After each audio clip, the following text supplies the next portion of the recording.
everybody, welcome into another edition of the Arena Extra Take, our supplemental series for the Arena multi-platform gaming news podcast. I'm your host, Expat, along with my co-host. Here with me for the ride again today, Burley of Burleyman Gaming. How you doing, Burley? I'm doing good. How are you?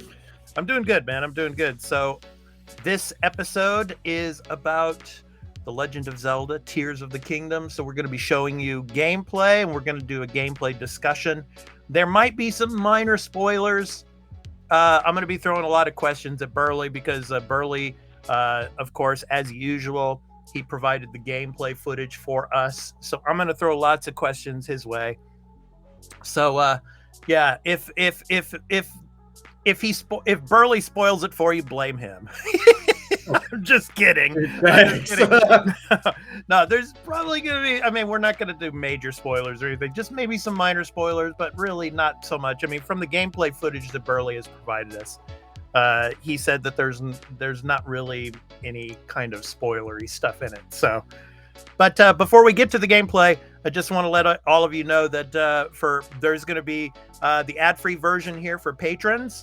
But we do have a 7-day free trial on Patreon. So for all of you that are going to be watching this on YouTube later on, of course, on YouTube, there's going to be advertisements. But if you want ad-free videos from us, from our Patreon, you can check us out for a week for free and see if you like our content over there and everything. And if you really like it, maybe think about becoming a patron and helping support our content creation.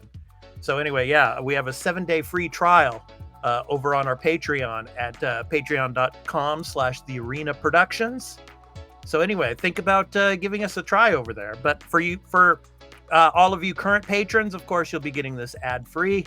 So yes, and then of course, it's also going up to our YouTube channel at The Arena Productions. So anyway, with that said, let's go ahead and jump into the footage, Burley. Okay, so I'm going to go ahead and get it started here, and I'm going to throw the first question at you, okay? So kind of a general question. Okay, what is the main objective or quest that players need to accomplish in Tears of the Kingdom, Burley? Main quest. Find Zelda and help her restore the world. Okay, so how does the combat now? Let's talk a little bit about the combat here. How does the combat system in this game differ from previous entries of Zelda? Okay. Well, the combat in this one is mostly the same compared to Breath of the Wild, but there are some new stuff added to it. As you have the new fuse mechanics, so you can fuse items to your weapons and shields to make them last longer, make them stronger.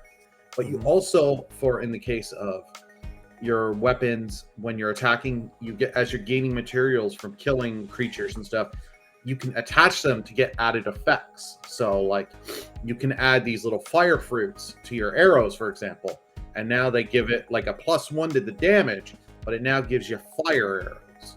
So you can now hit enemies, get burning damage, and also use it to burn stuff in the world to have like chests and items reachable for you. Nice. So, does Tears of the Kingdom introduce any unique mechanics or puzzles that haven't been seen in previous Zelda titles? So yes, it does. In this game, I'm just going to say you do not have the abilities from Breath of the Wild. Those rune abilities, you don't have the cryokinesis and all that. In this one, you've got the Ultra Hand, which you're grabbing stuff and you can use to attach to other things to make stuff. So as you've no doubt seen from all the videos, people are making cars and stuff like that, gliders and stuff. So you can, if you can dream it up, you pretty much can make it. So which is really cool. You've also got this ability called Recall that so if you saw something fall down, you can hop on it, use the recall ability, and it'll shoot back up. And with you on there, so you can get up to the sky and explore new areas in the sky, or just be able to get a really high view of the map below. So that way you can just jump down, use your paraglider, and glide. Okay, so Burley, how does this game in particular utilize the open world concept? So, for example, are there any major landmarks or regions that you should explore? You should explore everywhere. Like there's stuff everywhere in this game. There's so many shrines. The little Korok seeds are back, so the little Koroks, they're everywhere. So you keep on exploring and keep finding. Plus, there's items everywhere. There's caves, and you're not just on Hyrule, like on the normal land of Hyrule. As you saw a little bit, you're up in the sky. There's tons of little goodies in the sky. There's also this underground world that you can go down to the underground caverns, and it's like really dark, but you've got these items called like the broom shrooms. You can throw them down and they'll light little paths, or you can set fires and stuff and light away, or you can be crazy and just run into darkness and try to find your way. Go by like the enemy eye color, the red eye colors and stuff staring at you. Cool. Now let's talk about like NPCs. Now, can you describe any notable NPCs that players will encounter during their journey in Tears of the Kingdom? Most of the NPCs are your standard NPCs that I've come across in my like 14 hours of gameplay. But like there are the standout the ones, but a lot of those ones are the same ones from the original Breath of the Wild. Okay. So like trying to forget the one assistant's name. So I am blanking, but like there's a few like that have more than your standard NPC dialogue. Okay. Now, what about side quests, Burley? Are there like any kind of side quests or optional activities that players could engage in apart from the main storyline?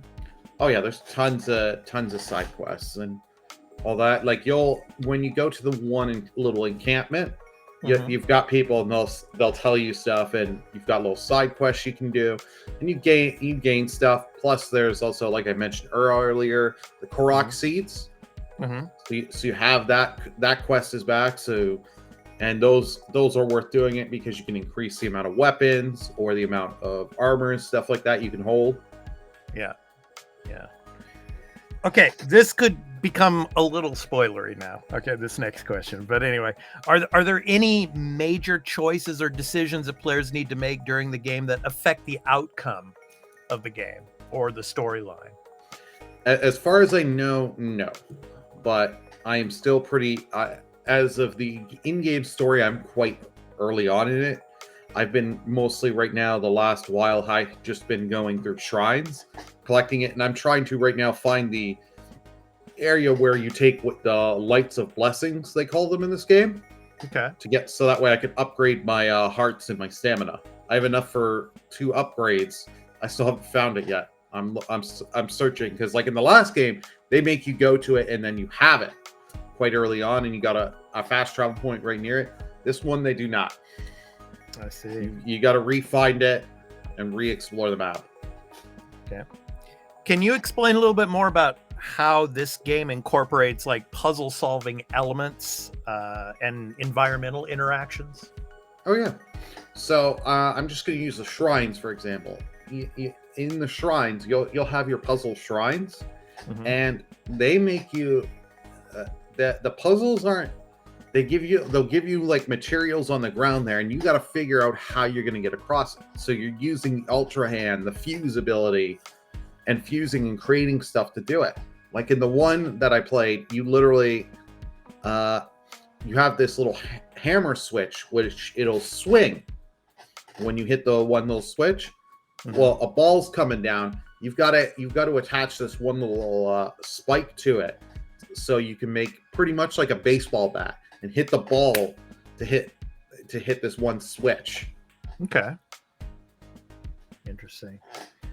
So, talk a little bit more about the progression system that Tears of the Kingdom has. Now, are there like any kind of character upgrades or skill trees that players will encounter?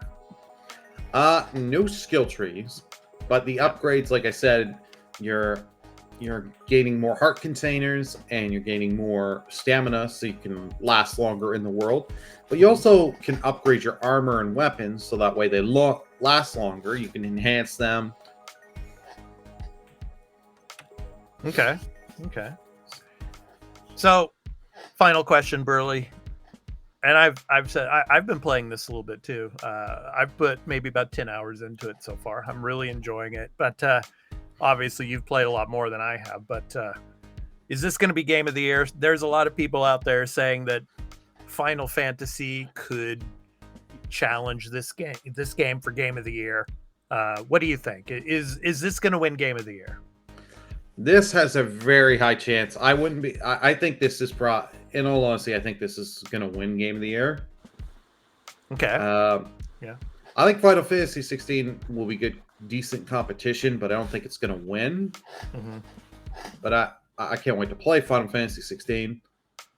But this game, like you said, like we've said on the actual podcast, yep. check our episodes. I think it was like episode 132 or 133, where we talk about Tears of the Kingdom. It's Game of the Year. You've got all the gaming journalists and all the different news sites all pinning at that. Yeah, and I mean, I know that Jeff Keighley. I mean, when it comes to the Game Awards later on this year, obviously, this is going to be hyped up more and more. So we shall see. But anyway, this has been our gameplay discussion of The Legend of Zelda: Tears of the Kingdom. So, of course, like I said before, you can check out our Patreon. We have a 7-day free trial over there as well. And then, of course, on our YouTube channel, if you like our content over there, please be sure to hit that like, subscribe, and notification bell for when we drop a new episode of the Arena Extra Take, as well as the Arena, a multi-platform gaming news podcast, and all of our other content when it comes to entertainment and pop culture over on the Arena Productions YouTube channel. So I've been your host, Expat, along with my co-host, Burley Burlerman Gaming. We hope you enjoyed this episode of the Arena Extra Take, and we hope to catch you in the next one. So take care, everyone. Peace.